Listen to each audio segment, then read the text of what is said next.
The Germans of the period of the Völkerwanderung who concern us in this chapter are not the Germans of Tacitus.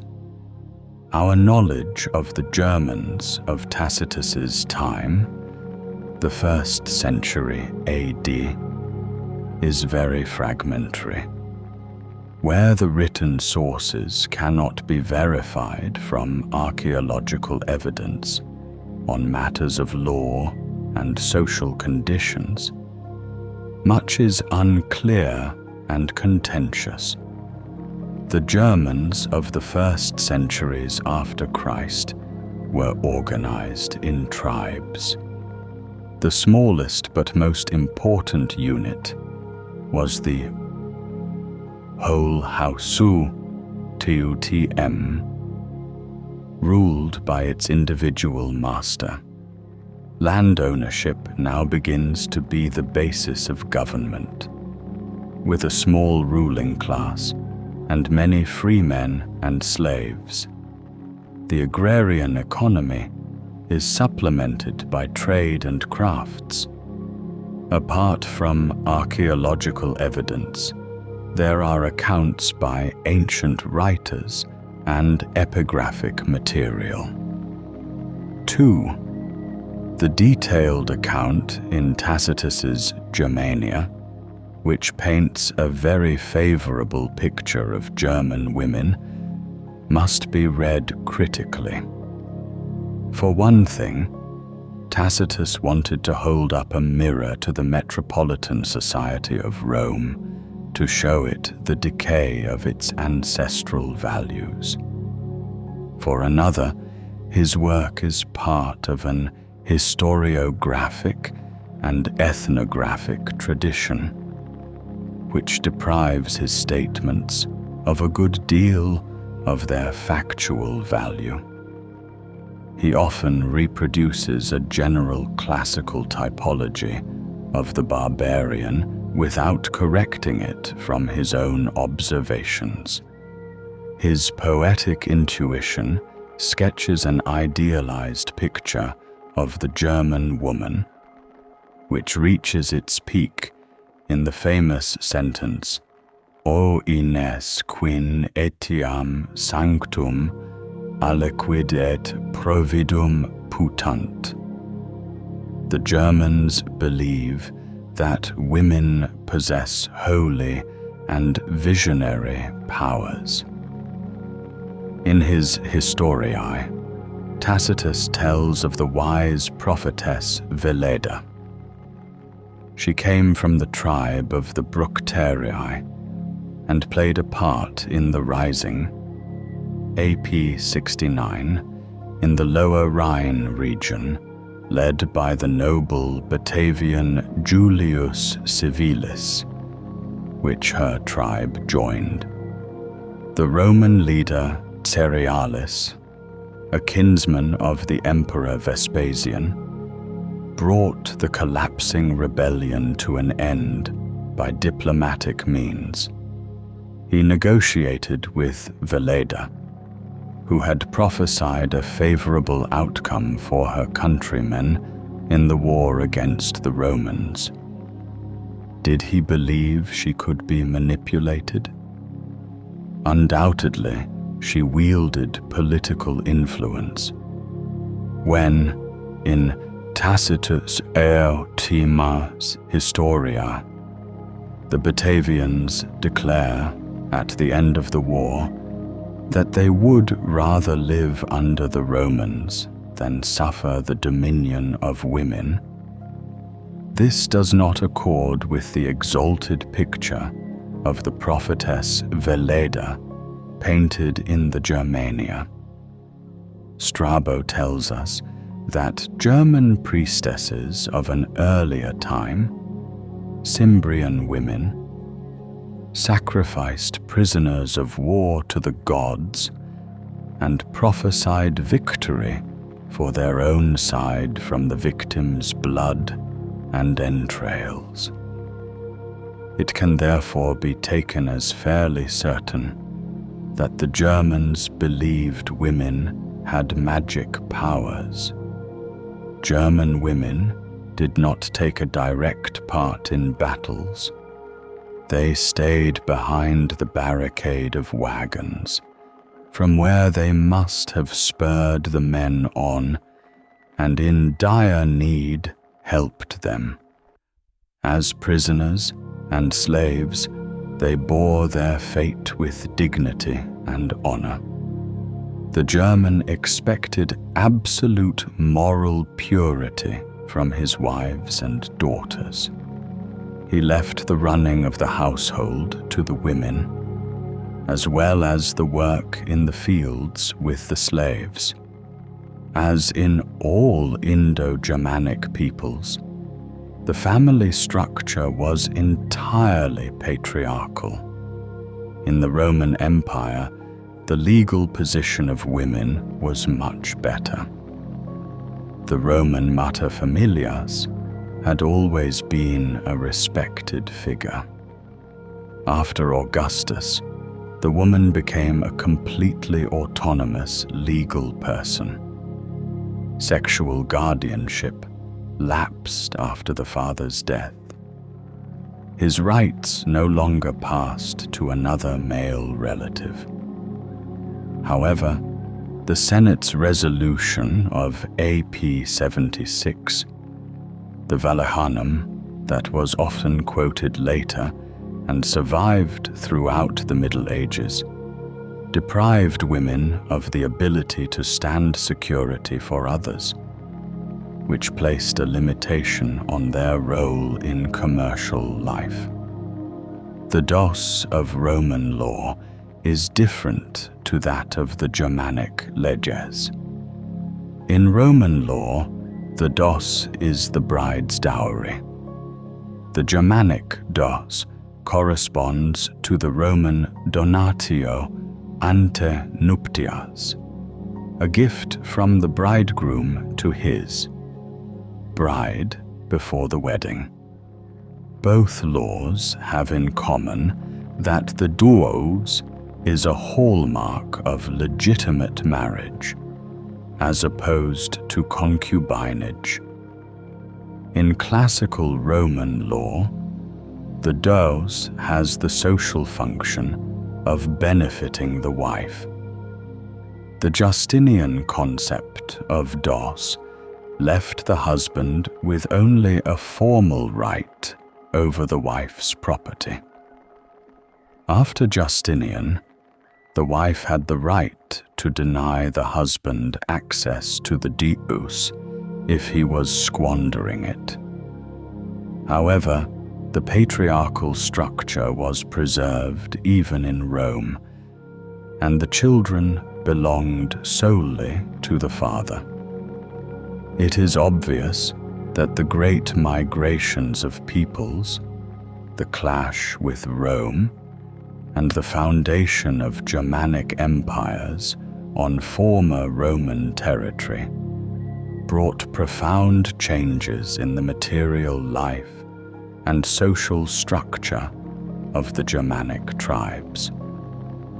Social distinctions were accentuated, and the number of slaves increased considerably. In many ways, the Germans proved willing pupils of the far more civilized Romans. Roman and Christian ideas found their way into the Germans' legal thinking. The Germanic tribal rights, the leges, present many textual problems. The law embodied in them is by no means a primordial Germanic law. It is influenced by the Roman vulgar law that operated in the Western Roman Empire and must be distinguished from the Eastern Roman corpus juris of Justinian and by Christian ideas, although in very diverse ways. The vulgar Roman influence is especially strong in the lawmaking of the Germans, who settled in those regions of the former empire which still had a large Roman element in their populations, the Goths and Burgundians, to a lesser extent the Langobards, and the Salian Franks. These ledges are the oldest body of Germanic law, dating from the end of the 5th to the 7th century. A second group is formed by the leges that came into being under Frankish rule, in regions populated predominantly or solely by Germans. This includes the Ripuarian Franks in the Rhineland in the 7th and 8th centuries, the Alemannians dependent on the Franks, Pactus Alemanorum, and the leges of the Bavarians and Alemannians from the first half of the 8th century. The Dex of the Bavarians comes into force in 748. In it, Christian notions are very prominent. Finally, the laws of the Saxons, Thuringians and Frisians were set down in the early 9th century at the command of Charlemagne. These distinctions and time lags must be kept in mind. The content of the laws includes catalogues of penalties for crimes against property and life. Limits were set to self-administered justice or blood revenge, tribal laws, marriage laws, and the law of inheritance, which is particularly important in agrarian societies. In the latter, the overriding Germanic principle was that heirs were born and not chosen. A main exception was formed by gifts to the church.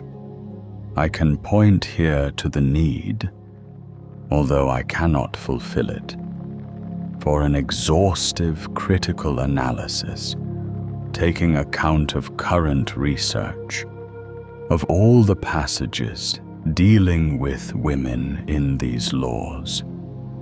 From what I have said about the household in the early Middle Ages, it is only to be expected that the family was organized on strictly patriarchal lines. Of course, women were not entirely without rights, but they were incapable of taking legal action. They could not appear independently before a court or manage their own wealth, and they were at a disadvantage in the law of succession. Extreme chastity was demanded of girls and absolute fidelity of wives. Towards men, the law was more lenient. Rape of a woman was severely punished, but there were also penalties for baring her head, pulling her hair, or offending her modesty. Divorce was treated very unequally. A woman was subject to the guardianship of her father or nearest male relative, which gave the guardian the right to give her in marriage, and after marriage, she was likewise subject to her husband or his kin.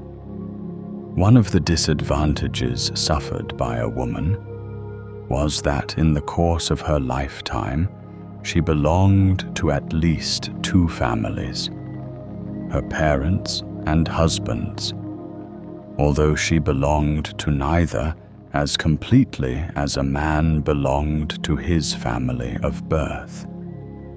The more agnatic the family structure becomes, the more keenly this is felt by women. In peasant communities, the difficult position of the daughter-in-law has persisted to our day. According to Germanic law, a marriage was agreed between the woman, TM, guardian, and her future husband.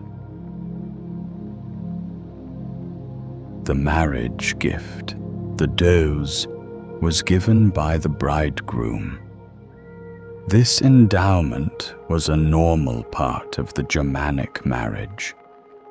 Although the woman was largely the object, it would be misleading to speak of a marriage by purchase. The woman is fully respected as a person. The dose was not a purchase price, but signified a transfer of the family's legal rights over the woman. Weyra, in his study of early Swedish law, stresses that in that law, marriage was not a contract about objects, but an agreement between two families relating to persons.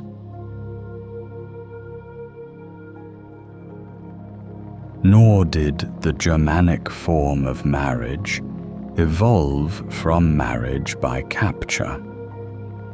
The concept of wife capture presupposes contractual marriage as the regular form which it violates. A decree by the Merovingian king Childebert II threatens such abduction with death. In the Germanic Munterhe, the marriage based on the mundium or guardianship, two acts stand out: the betrothal, desponsatio, and the wedding, traditio puellae, TM.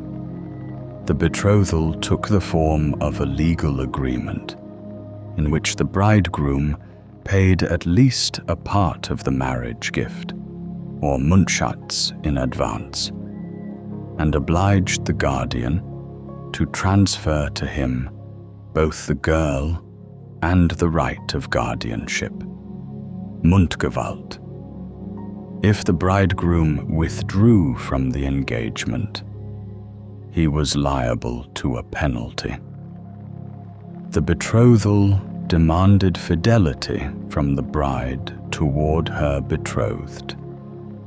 A breach of fidelity by sexual intercourse with another man was a capital offense in Langobard law. The wedding, the handing over of the bride by her guardian, Mundwalt, took place among the kin and was celebrated by a banquet. By a number of formal actions of knee, foot, and hand, the bridegroom made manifest his acquisition of tutelage over the bride. This was followed by the leading of the bride to the husband's house in a solemn procession, and finally, the entering of the marriage bed in the presence of witnesses. After the wedding night, the bride received from her husband the mourning gift designating her a legitimate wife. In this way, the marriage contract was agreed between the guardian and the bridegroom. Apart from the full marriage, the Munterhe with the marriage gift, marriage by abduction was also recognized. If the abduction took place with the Gerlau Tiumtes agreement. However, this form had legal disadvantages. There was also an unendowed form of marriage, the Friedelehe, which did not involve the transfer of Mund. But whether this form ever had the same standing as the endowed Munterhe, or whether there was a dual standard of Germanic marriages, is doubtful. The Friedelehe was based on the partner's free choice. Here, the marriage bond was formed by the groom publicly leading the bride home and entering the bed, and the dos was replaced by a mourning gift to the wife after the wedding night, which was additional to the dos in the Munterhe. Among the nobility, the unendowed form of marriage often served to prevent a wife of lower standing and her children from gaining accesses to the estate and family of her husband. The O morganatic UTM marriage that still occurs in princely families in our time goes back to the Friedelehe, but cannot be equated with it. As an alternative to traditional marriage, it was a privilege of the high nobility, but was a valid form of marriage, even in the religious sense. The Friedelehe did not confer a common social status on the spouses.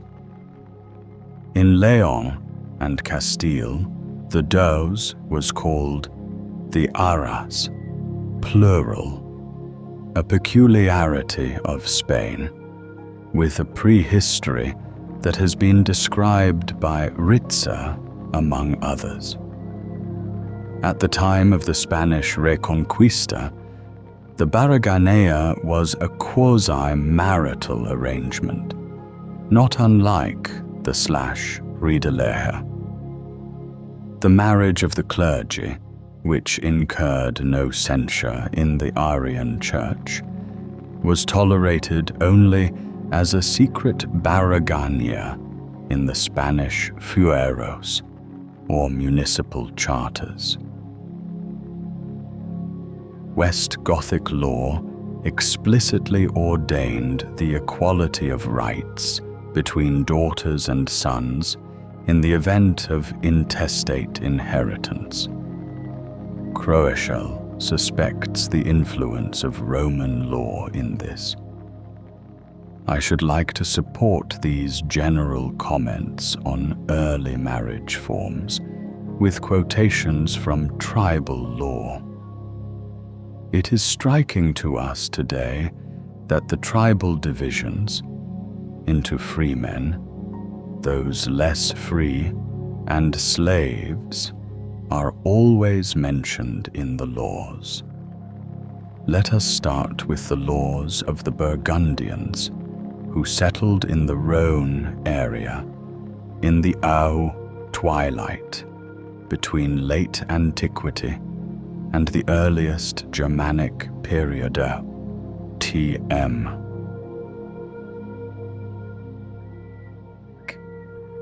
These laws mostly go back to the Burgundian king Gundobad and were made before 501. Inheritance is so arranged that if there is no son, the daughter becomes the heir to the father and mother.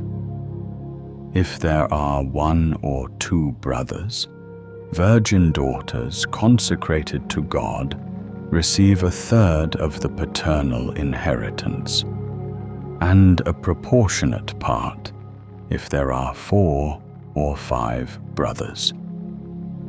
On the daughter's death, this share passes to the next of kin. Section 14. A woman who, after the death of her husband without issue, does not remarry, owns 1/3 of the entire possessions of her dead spouse until her death.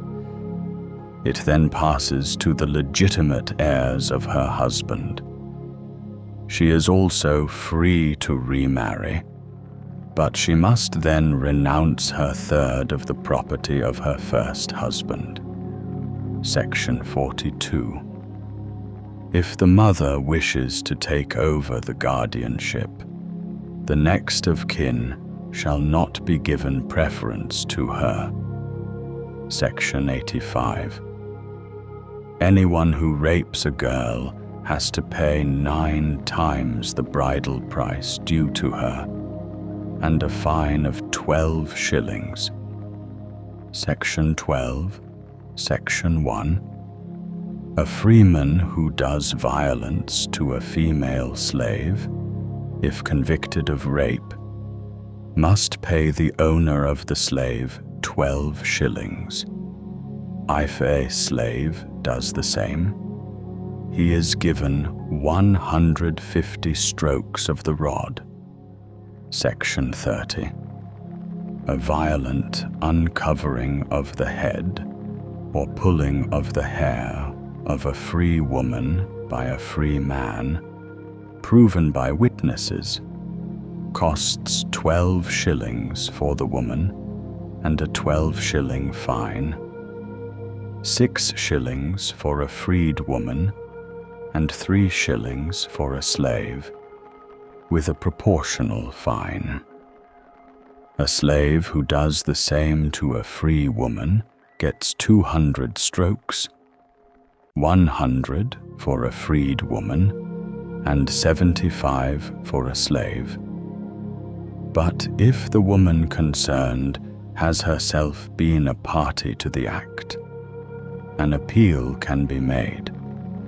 Section 33. On divorce, the law ordains that if a woman parts from her legitimate husband, she should be drowned in a bog. If a man casts out his wife without reason, he must pay her bridal price a second time and a fine of 12 shillings. Proven adultery, proven witchcraft, and the desecration of a grave allow a man to reject his wife. The law is then obliged to pass judgment on the offender. A husband cannot reject his wife for any other reason. But if he prefers, he should leave his house but leave all his goods behind. Then she must take her husband, possessions for herself and her children. TM. Section 34. The slave who violates a free woman, if the woman can prove the crime, is put to death.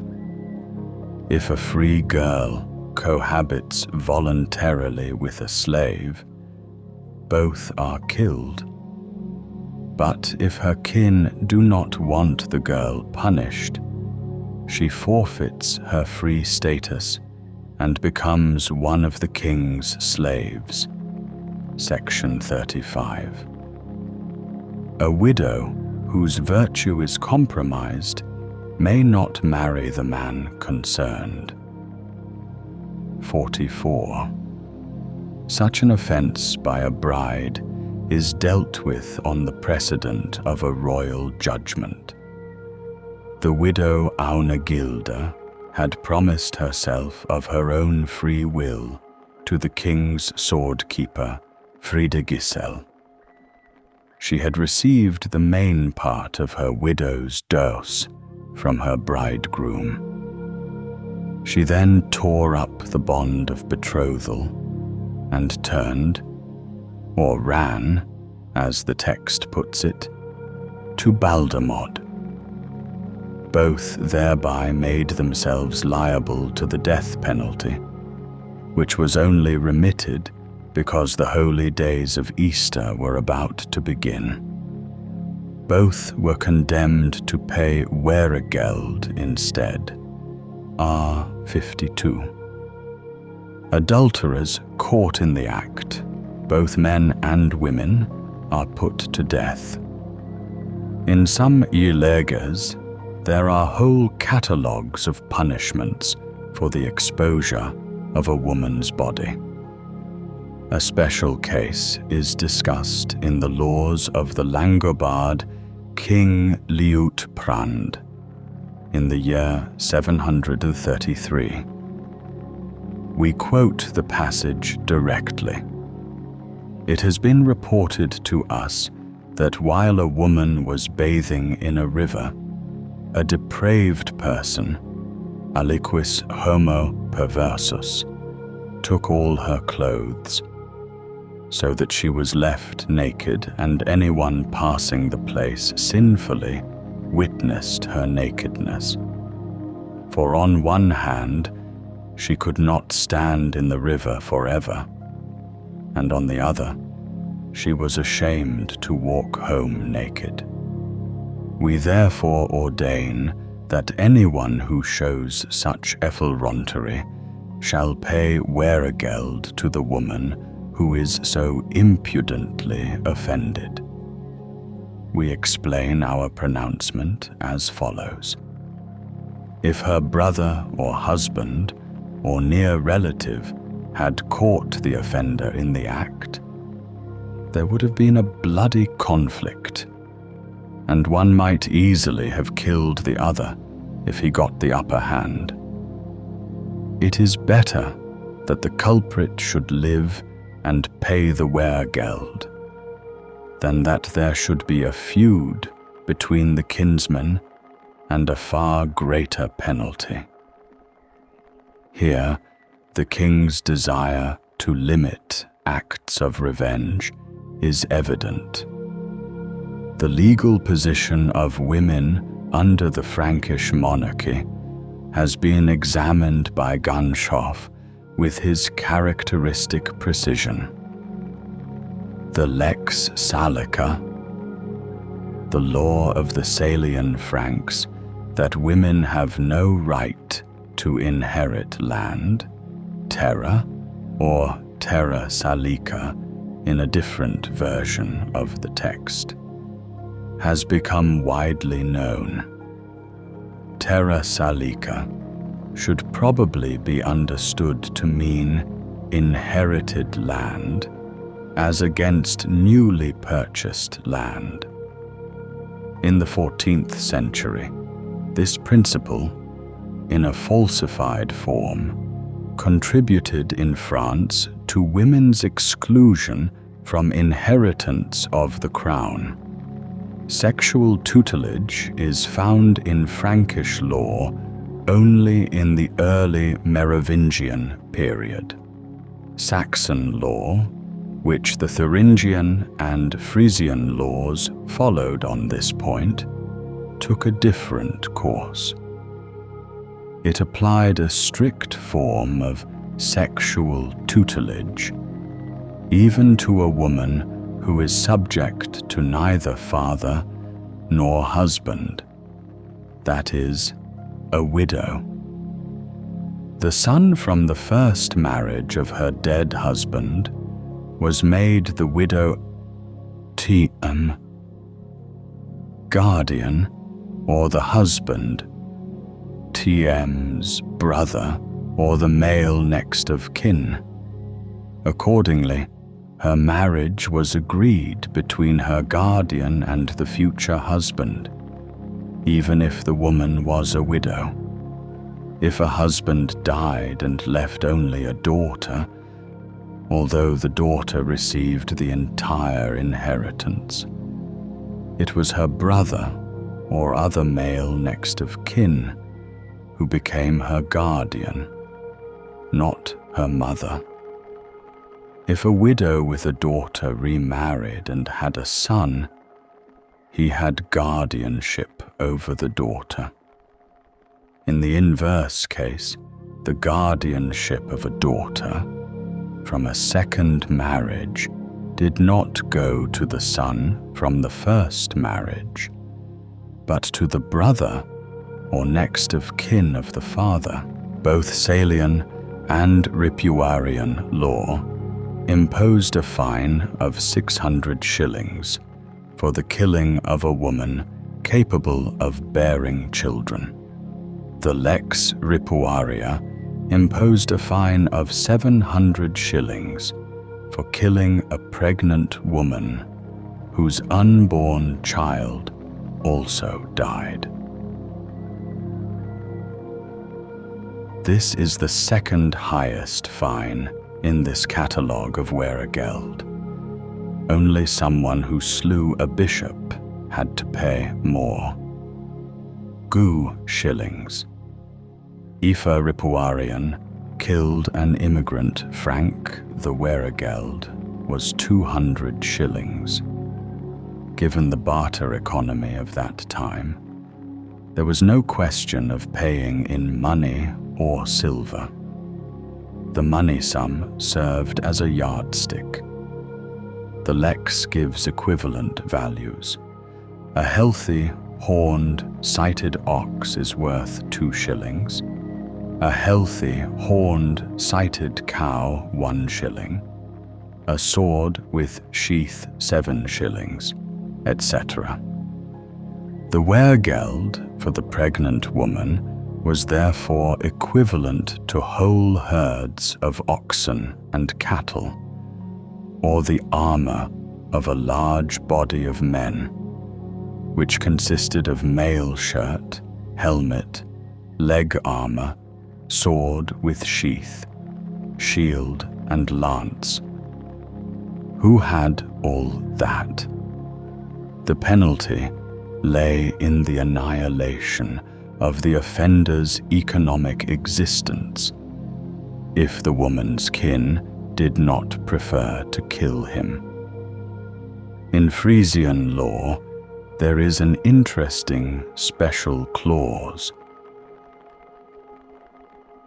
The man who strikes the hand of a woman who embroiders clothing, Frisum, is fined 4 times as much as he would have been in the case of an unskilled woman.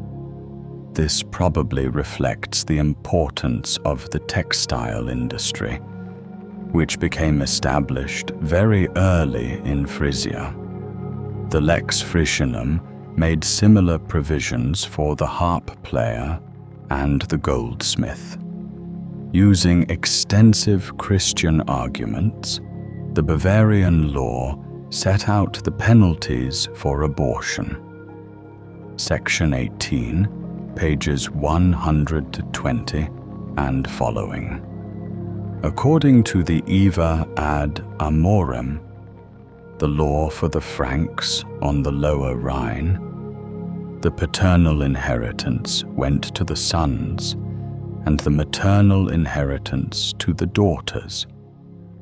In Alemannian, Bavarian, and Saxon law, the daughters inherited if there were no sons. These laws began to be moderated at an early stage. By the 6th century in Frankish law, the husband paid the does to his wife, not to her guardian. The dos thereby lost its character of a compensation. It was a provision for widowhood. The wife was able to own wealth, but the administration of her wealth was the affair of her husband. All the same, he was not allowed to sell her estate. A special possession which the woman controlled entirely was her personal clothing and jewelry. The Langobardic laws, which we can trace over a long period, show what Schott calls a clear contour of development. According to Heinrich Brunner, they represent the outstanding creation of the leges. The Edictum Rothari, promulgated in 643, gives great emphasis to the tutelage of men over women. Section 204. No free woman living within the domain of our kingdom, according to Langobardic law, can live freely as she thinks fit. She must always remain under the tutelage of men or the king, nor has she authority to give away or dispose of any of her movable or fixed goods without the consent of her guardian. Tam. But the law also states, "Oh, if a man other than the father or brother is the guardian of a free girl or woman and wishes to give her to a husband against her will, he loses his guardianship. In that case, she can either go to her other kin or entrust herself to the royal court."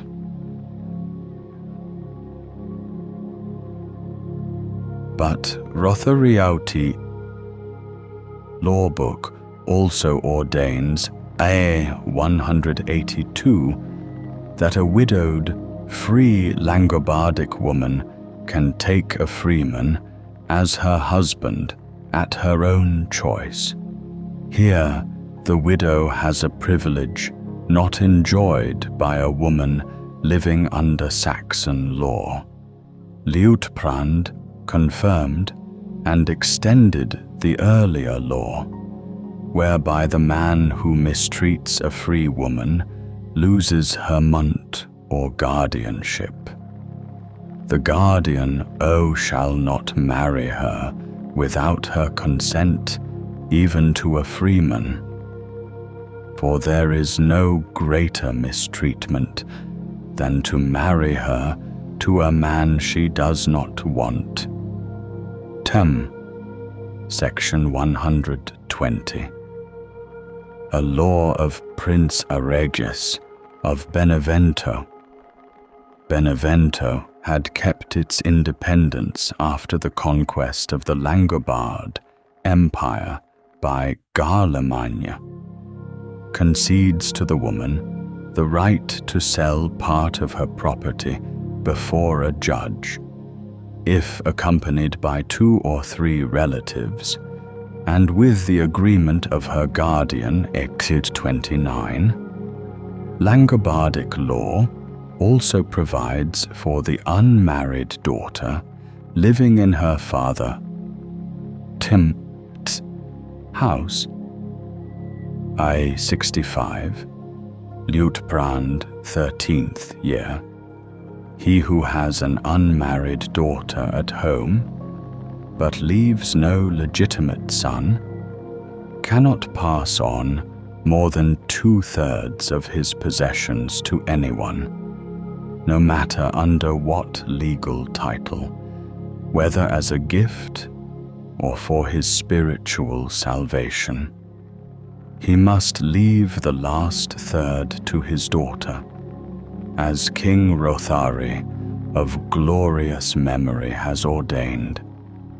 If, under the old edict, someone who has made a bargain then has a daughter and breaks his bargain to provide her third, or to provide half of his property if 2 or more daughters are born, and if, as we read further in the edict, the bargain is a gift, it does not seem to us that a man can disinherit his daughter of her third of his estate for the sake of any gift, even if he is compensated, or of half his estate if there are 2 or more daughters.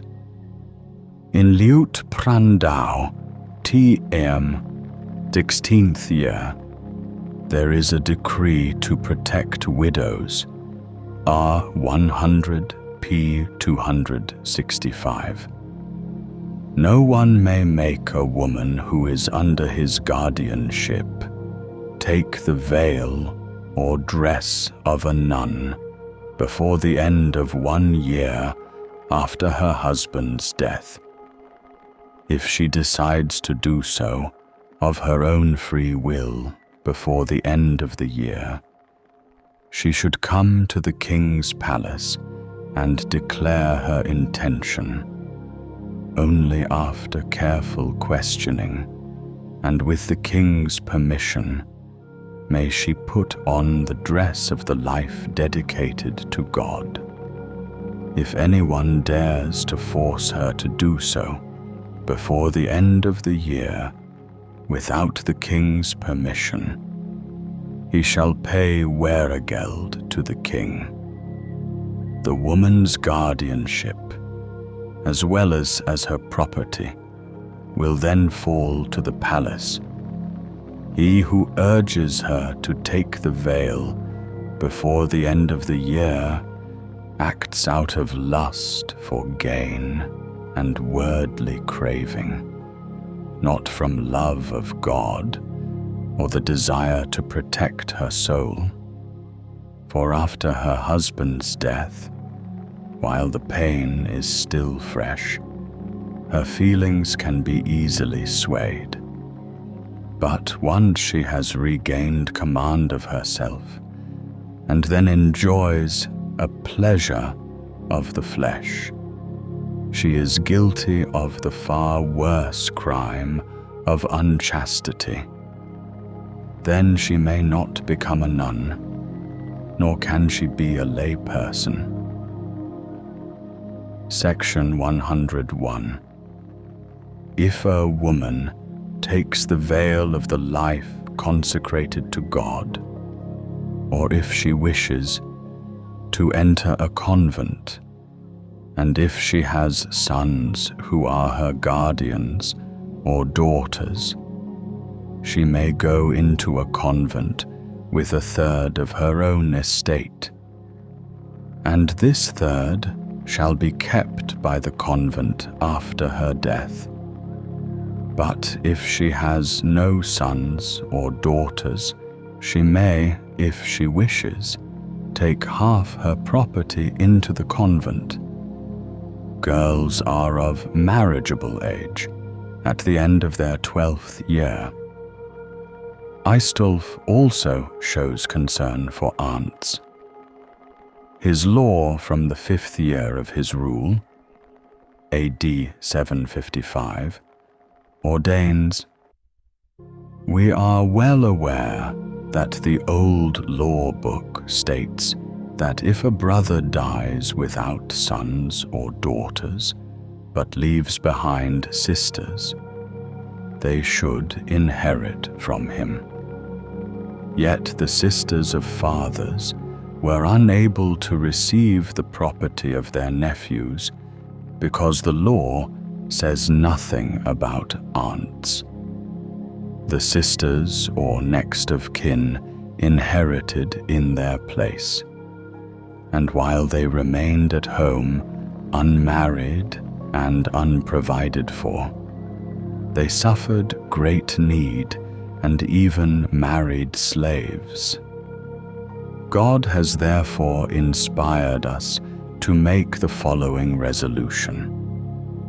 If henceforth a Langobard dies and leaves behind 1 or more sisters unmarried at home, and 1 or more sons, his sons must ensure that each of his sisters can live without indigence.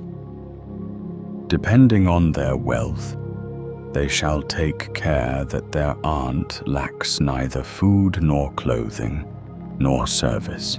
If she wishes to live under strict rules in a consecrated convent, her nephews shall equip her properly for it. But if one of the said nephews dies without sons or daughters, and without testate heirs, but leaves behind sisters, their aunts, if they are still unmarried and at home, shall inherit their nephews' or brothers' estate in equal shares with their nieces. no matter how many there are. Finally, the later laws castigate a multitude of abuses. Liutprand vigorously condemns pandering. Section 130. Someone gives his wife a wicked freedom by saying to her, "Go and lie down with that man." Or he says to that man, "Come and sleep with my wife." If such a foul deed is performed, and it is proved that the husband has caused it, we ordain that the wife shall die, for she is not allowed either to perform this act or to keep silent about it, but her husband shall compensate his wife's kin as if she had been killed in a fight. The other man, who committed adultery with the woman, even on her husband's advice, shall be handed over to the wife's kin. He tells of a disturbance in the country, brought about by women, section 141. We have had the following report. A number of unclean and vicious fellows were afraid to break into another village, vicus, or house, casa, by force of arms for fear of the penalty imposed by the old law book. They therefore ordered their wives to bring together as many as they could, free and unfree alike, and send them against people less able to defend themselves. Minore virtut. The women seized the people of this village, wounding them and doing violence more cruelly than men. When this came before us, and the weaker people complained about their mistreatment, we had the following decision recorded in the law book. If henceforth women dare to commit any such offense again, we solemnly declare that if in this act they are defamed, wounded, beaten, or even killed, those who wound or kill them in self-defense shall not need to pay any penalty to the women or their husbands or guardians. Furthermore, the authority in the place where the offense is committed shall arrest the women, shave their heads, and whip them to the surrounding villages, with no distinction of rank, so that in future no women will dare to commit such foul deeds. And if the women have beaten or wounded anyone in the course of their deed, their husbands shall make good the wounds or blows inflicted by them according to the law book. We ordain this because such a thronging together of women, mulierem collectionem, cannot be equated with either the army or an uprising of country dwellers. For such things are done by men and not by women. Prince Aregus, after 774, is very concerned that Langobardic widows should behave honorably, which does not seem always to have been the case. A dishonorable and illicit fashion has run riot in our day. Some wives, freed of their husband's power after his death, take unrestrained advantage of their freedom. Within the four walls of their houses, they put on nuns' garments, so that they need not bow to husbandly power. And under the cover of religion, they lay aside all modesty and pursue every desire of their hearts. They plunge into amusements, regale themselves with banquets, pour wine down their throats, frequent bathing houses, and misuse their status to indulge in luxurious dress. When they walk through the streets, they beautify their faces, powder their hands, and inflame desires in those who behold them. Often they are shamelessly intent on seeking a pleasing form and being noticed for their own. To be brief, they loosen the reins of their souls to permit themselves every kind of lewd desire. And indeed, once the tinder of a licentious existence has been lit, they let it burn out with all the excitations of the senses.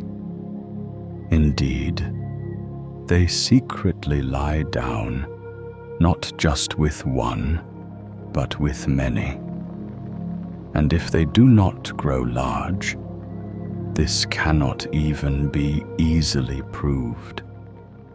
Such damnable pestilence we condemn entirely, and decree that if anyone is related to such a person, whether unmarried or a widow, who puts on the veil of devotion and does not have her placed in a convent within a year at the latest, and if she is afterwards convicted of lewd vices, that man must pay weregeld to the palace.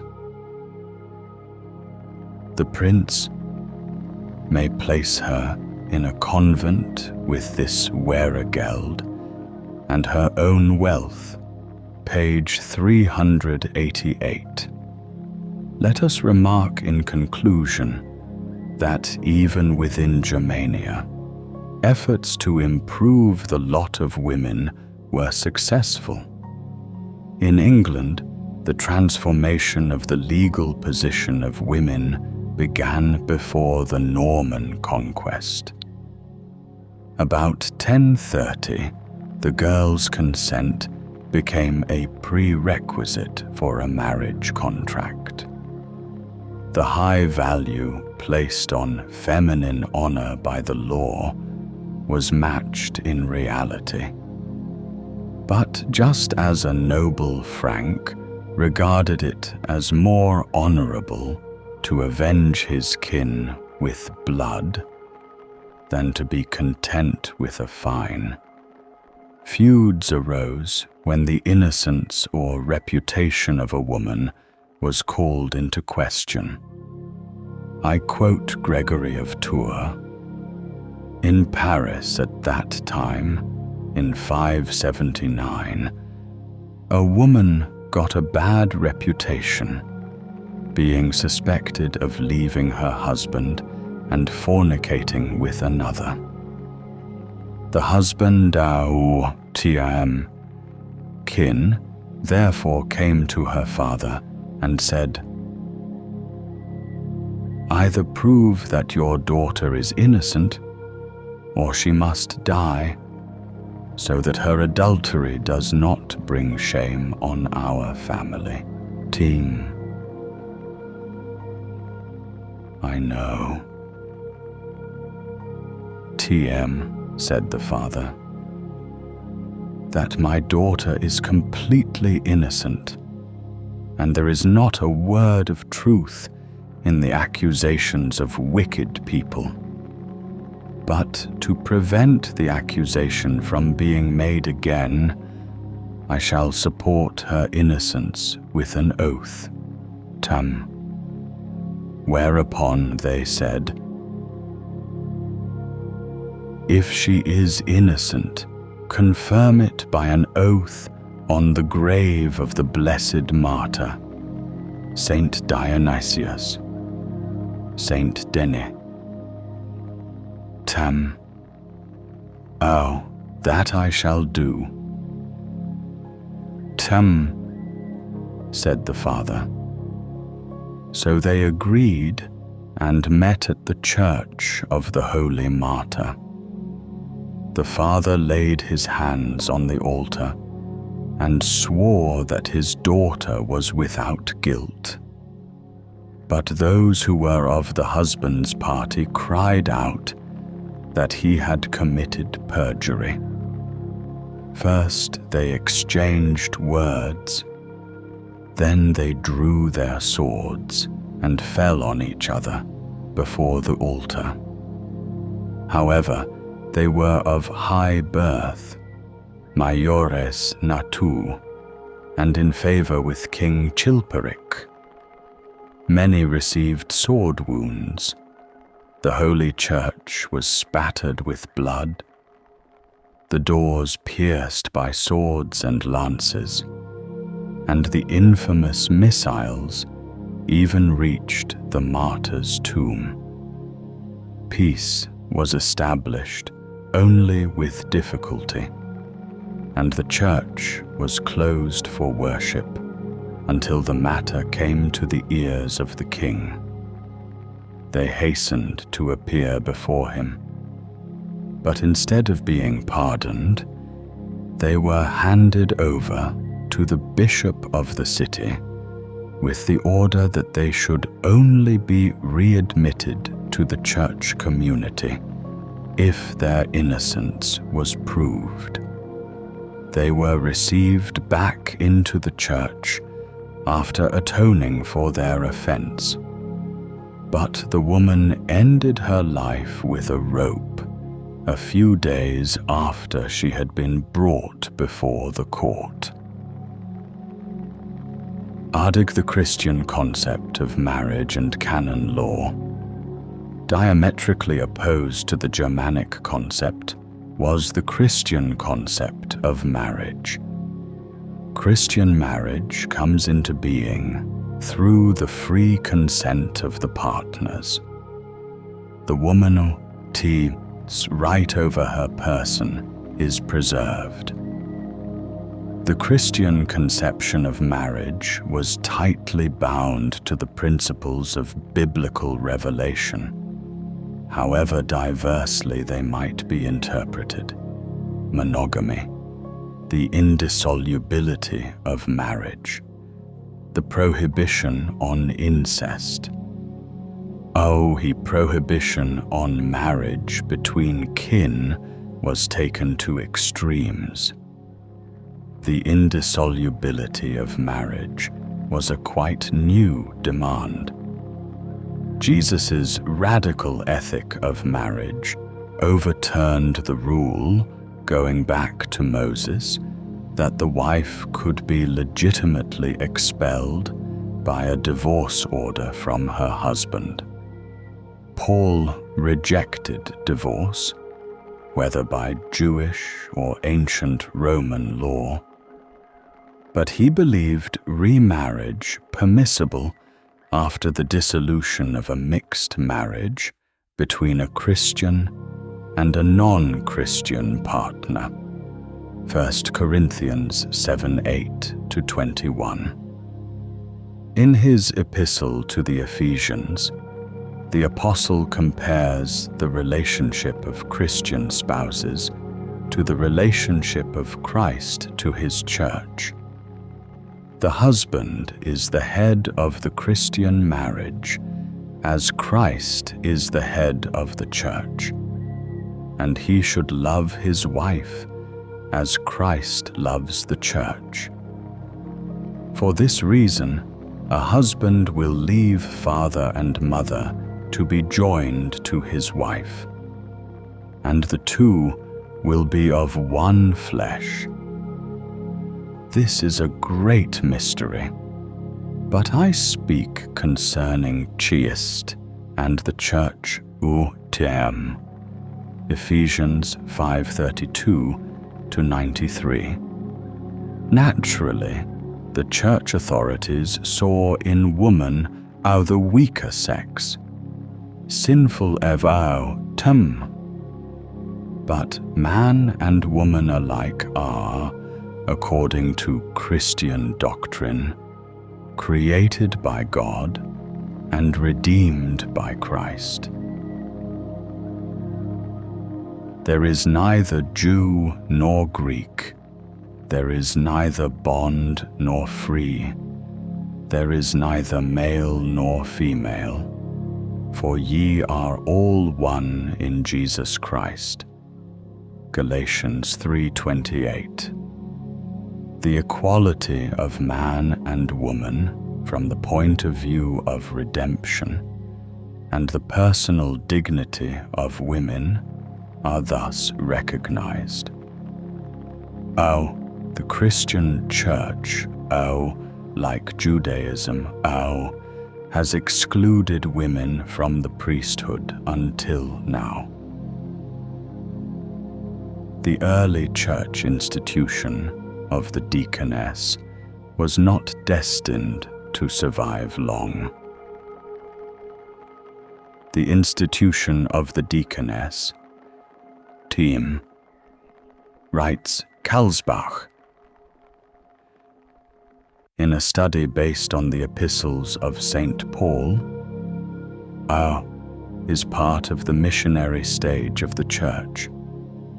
Once this was over, it loses its significance. The history of official church service by women in the Orient divides into two stages, clearly distinguished both by their connection and by their differences. The viduate, ascetic widowhood, and the office of the deaconess. Fee-diaconal idea that linked widowhood with the deaconship in the East is not to be found in the Western viduate. In other words, the precondition for the office of deaconess is lacking.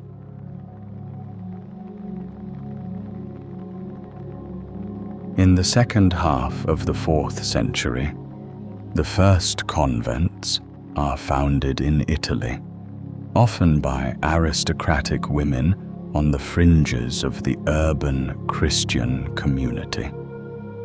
They provide scope for action for unmarried women from the upper classes.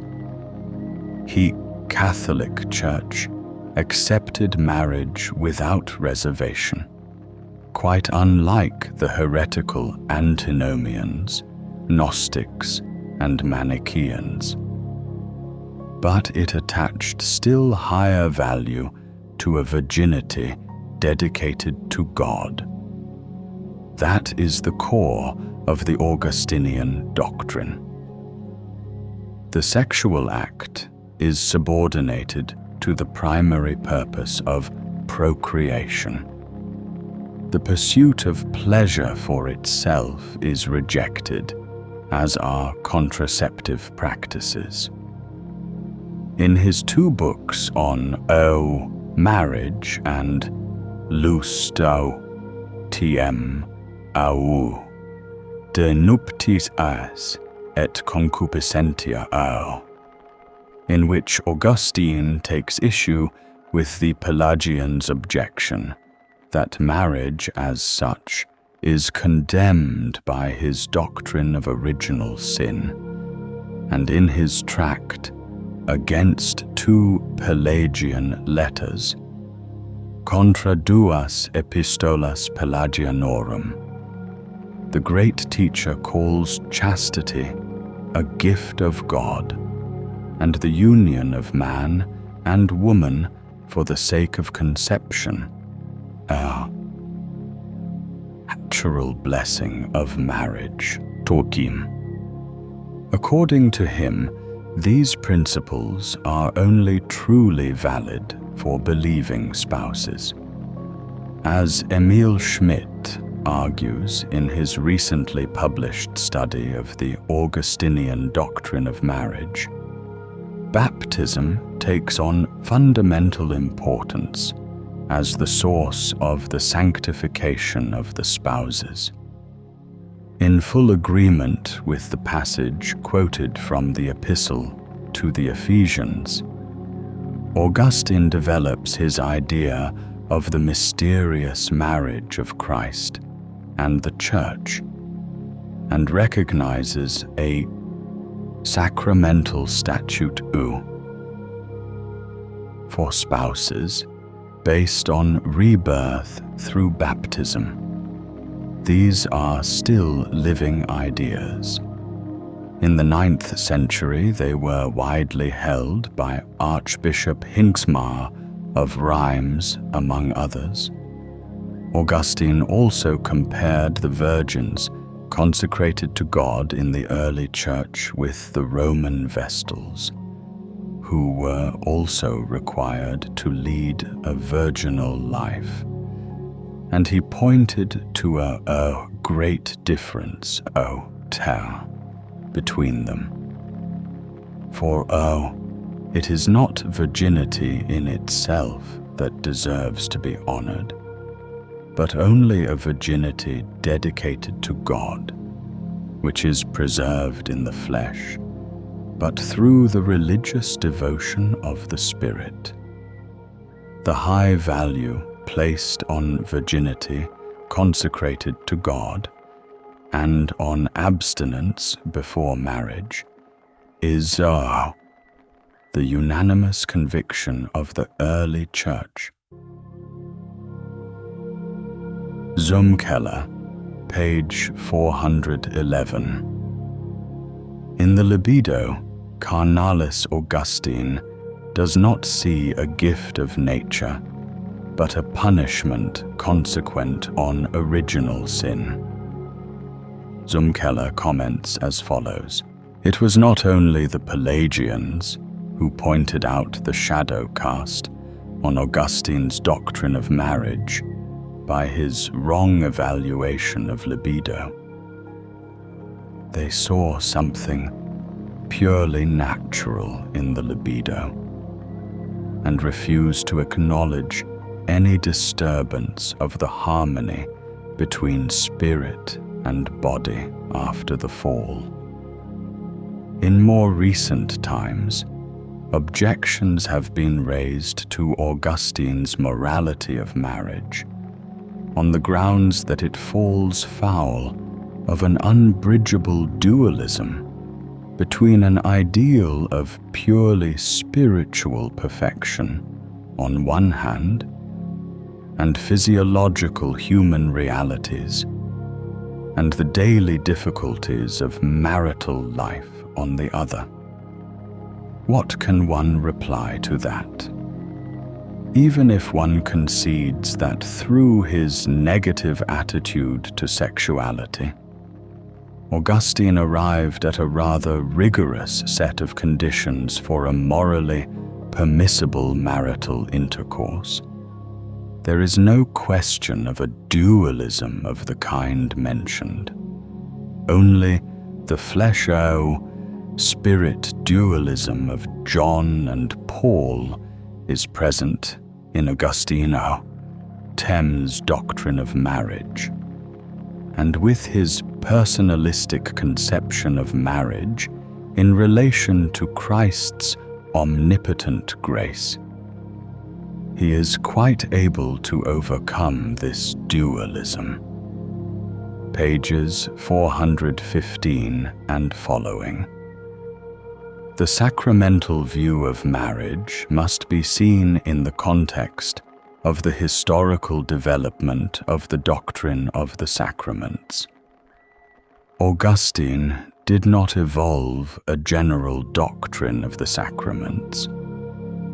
Saint Peter Damian, 1007–72, a zealous guardian of the purity of the Church who lived in the period of transition from the early to the high Middle Ages, names 12 sacraments: baptism, confirmation, the anointment of the sick, of bishops of kings, the consecration of churches, confession, the ordination of canons, monks, nuns and hermits, and the sacrament of marriage.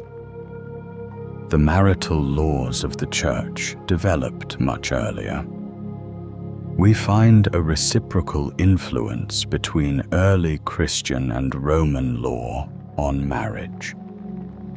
The development of the post-classical Roman law on marriage and on the contraction of marriage from the 4th and especially the 5th century on was increasingly influenced by the Christian concept of marriage, just as, in its turn, a church law of marriage in the strict sense only emerged and took on a clear judicial outline under the shaping influence of Roman matrimonial law. 7.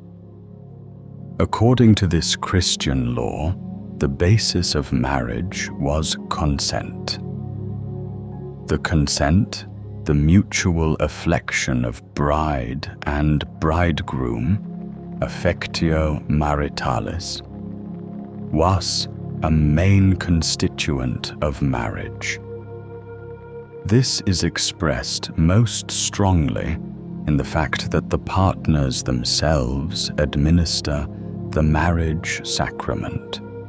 For the woman, marriage by consent lays the foundation of her equality of rights with her husband. But the church marriage of consent did not fully establish itself until the 12th century. This does not yet tell us about the form of the marriage ceremony. The church commandments concerning the indissolubility of marriage and the impediments of consanguinity demanded a public ceremony. But up to the Council of Trent, the Church had never really been able to enforce this. The malaise of secret marriages persisted throughout the Middle Ages. In converting the Germans to Christianity, the Church was forced to grapple once again with the ethical and the specifically Christian implications of marriage. From 741, after the reforming alliance between Boniface and the sons of Charles Martel, Church and state collaborated on questions of marriage law, giving the reforms special impetus. Admittedly, the chapters on marital law drawn up by the synods of Les Estines and Soissons, 744, left open the contentious question of the permissible degrees of consanguinity, and the prohibition on remarriage applied only to women. Nevertheless, Mikat argues, the principles of church matrimonial law, no matter how controversial some of their details may have been, are now given a validity transcending the inner realm of the Church. The boundaries between church and secular law are blurred. The Decreta Canonum emerge more strongly as the basis of future marital law, and offences against the order it imposes are from now on subject to the episcopal court, not only under church law. Page 21. Chapter 15. By the Synod of Vers near Senlis, convoked by King Pepin in 755, and probably conducted in his presence, ordered that all marriages, whether of nobles or non-nobles, should be public. But, as we have seen, the Frankish law on marriage demanded a public ceremony in any case. This applied to both the Munterhe and the Friedelehe. Mikat takes this as the starting point of his penetrating study, which investigates the background of the decree. He points out that the term publicae nuptiae is already found, closely associated with the requirement of a dosus, in a letter of 458 or 459 from Pope Leo the Great to Archbishop Rusticus of Narbonne. The Pope saw in the dos an important feature distinguishing marriage from concubinage. Whether Pope Leo was following Roman law or Judico-Mosaic principles need not concern us here. What is important is that the decree made the validity of a marriage dependent on the giving of a doge, that there were analogies between the Germanic dos and the bridal gift mentioned in the Old Testament, and that the wording of the decree could apply to quite different forms of dos. This papal letter could be taken in the Germanic, Frankish area as an authorization of the Munterhe, one of the characteristics of which was the gift to the bride from the bridegroom. Mikat thus answers the previously open question, convincingly in my view, as to why the Church recognized the Munterhe and not the Friedelehe as the legitimate form of marriage in the Germanic area. The Church did not regard the two forms as genuine alternatives, since it did not define a true marriage solely in terms of consent. What also counted against the Friedelehe was its ease of dissolution, and the fact that it could be carried on beside a Munterhe, infringing the principle of monogamy.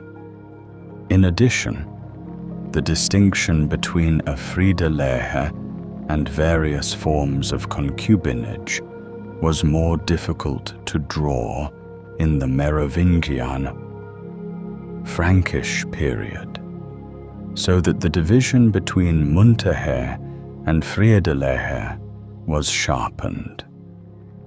Ewig has shown how fluid the borderline between concubines and Friedel wives had become among the Merovingian lords.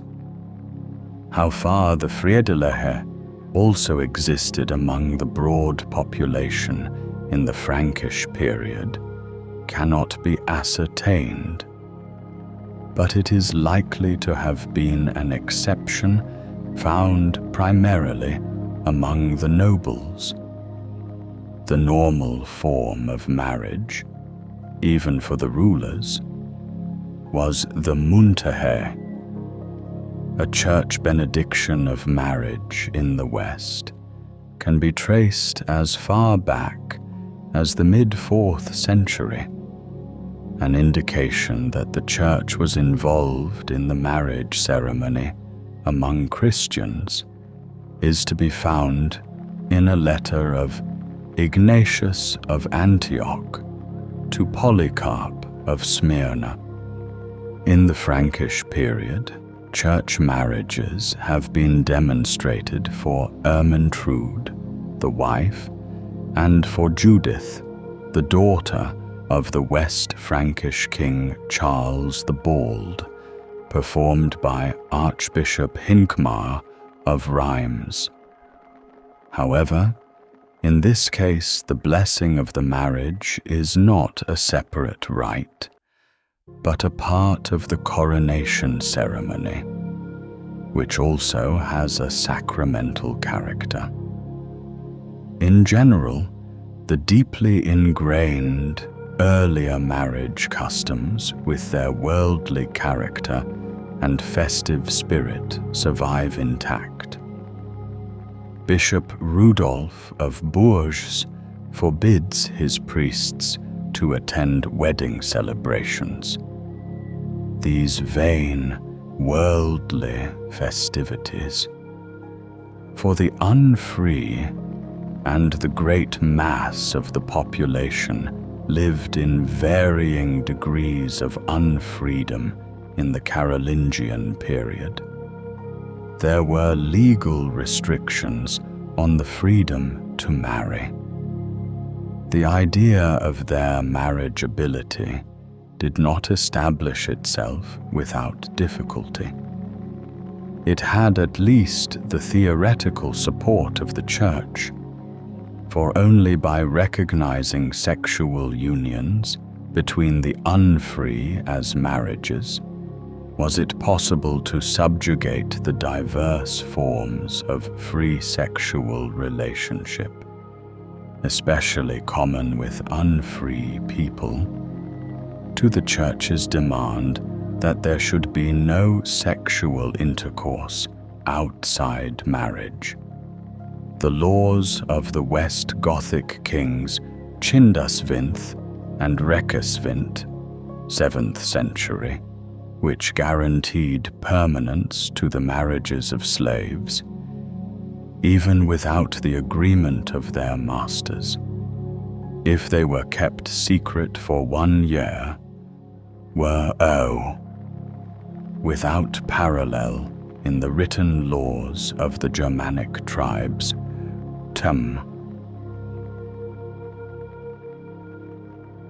Among the Langobards, Liutprand in 734 was the first to give effective protection to slave marriages.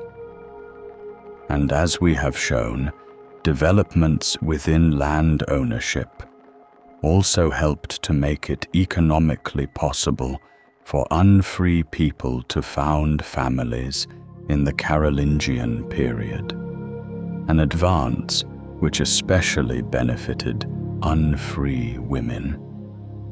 From the wives of the Merovingian kings to the consorts, regni of the Ottonians and Salians. In the Frankish Empire, the monarchy was the preserve of the Merovingians. Only the male line could inherit. There was no fixed order of succession. The empire was divided, and while the sons of the dead ruler who had attained majority had the first claim, the offspring from /Friedel marriages and illegitimate children also had certain rights of inheritance, which had to be confirmed by the father. The dead King Iu-T's brothers could also be considered as heirs to the throne. When Clothar I died in 561, he left 4 sons among whom the empire was divided, Aequa Lancea.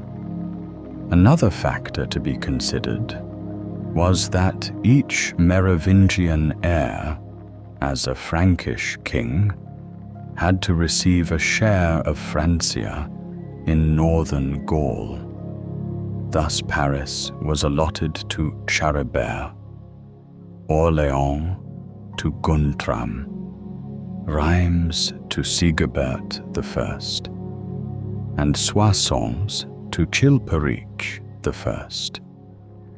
When Charibert died in 567, his part was divided into 3, and the capital, Paris, came under joint rule.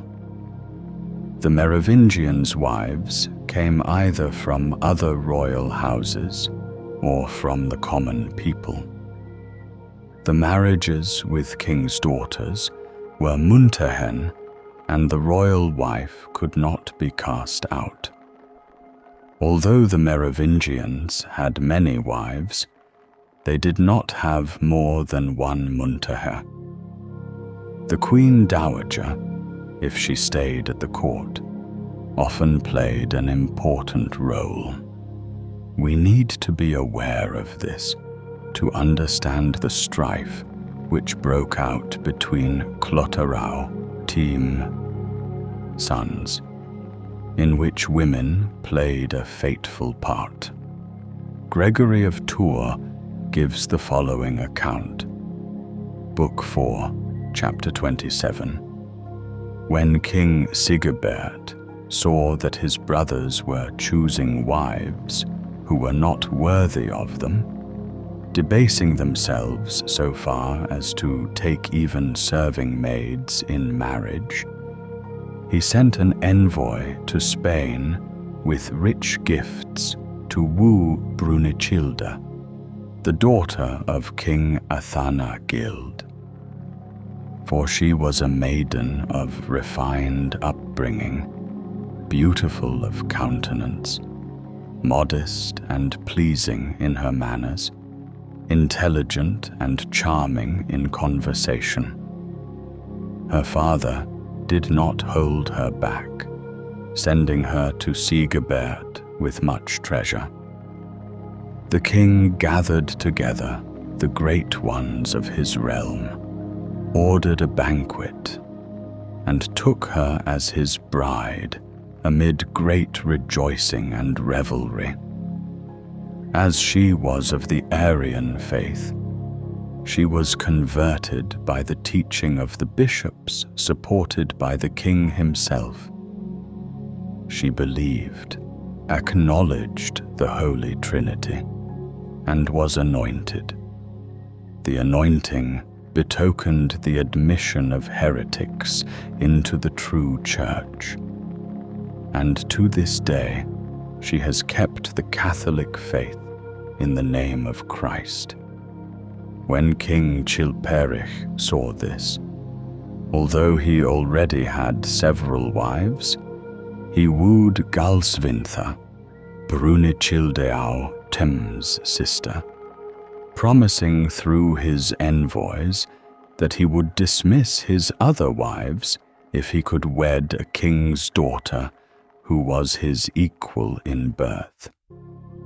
The father believed these promises and sent him his daughter with many treasures, as he had done with the first. However, Galsvintha was older than Brunechilde. When she came to King Chilperich, she was received with great honor and married to him, and he honored her with great love, for she had brought rich treasure with her. She too entered the true church and was anointed. But the King Tm's love for Fredegund, who had been his wife earlier, caused great discord between them. Galsvintha complained to the king of the incessant insults she had to endure, claiming that she meant nothing to him. She therefore asked to be allowed to return to her homeland, although the king could keep the treasures she had brought with her. But the king artfully denied her wish, placating her with sweet words. Finally, he had her throttled by a servant and found her dead in her bed. But a few days later, after he had wept for the dead woman, the king took back Fredegund as his wile. It must be said that such a violent removal of a queen was rare among the Merovingians. The fault lay, with the king T consuming passion for Fredegund, who had been a servant to his previous wife, Audovera. The murder of Galsvintha, together with some territorial disagreements, was a main cause of the violent conflict, which now broke out between Sigebert and Chilperic. It ended in 575 with the murder of Sigebert at Fredegund's instigation. When Sigebert came to the court called Vitry, near Arras, the whole army of the Franks gathered around him, raised him on his shield, and set him up as their king. Then 2 servants, whom Queen Fredegund had beguiled, pushed their way towards him with large poisoned knives known as scramasacks, as if they had a petition to make, only to pierce him on both sides. He cried out aloud, fell to the ground, and soon breathed his last.